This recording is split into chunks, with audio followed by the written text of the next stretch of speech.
golaha federationka ee dalka ayaa waxay ansixiyeen qoraal qabyo ah oo hor yaallay oo la xidhiidha qaabka loo qaybsanayo khayraadka dabiiciga ee laga helo dalka gudihiisa waxayna goluhu ansixiyeen in 50% uu leeyahay deegaanka laga helay khayraadka dabiiciga 25 dawladda federaalku leedahay iyadoo 25kaasna deegaankaasi uu qayb ku leeyahay ka deegaan ahaanna 25 ka hadhayna deegaanada dalka ay iska leeyihiin taasoo macnaheedu yahay in shidaalka deegaanka Soomaalida laga helay 50% uu leeyahay deegaanka Soomaalidu 25 ay leedahay dawladda federaalku oo 25kaasna deegaanku qaybtiisa ku lahaanayo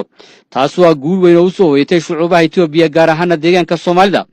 waxaana xusid mudan in muddadii koobneed ee xukuumadda deegaanka Soomaalidu ay jirtay inay dadaal weyn u gashay sidii loo xaqiijin lahaa qaybta deegaanka Soomaalidu uu ku yeelanayo shidaalka laga helay deegaanka dhexdiisa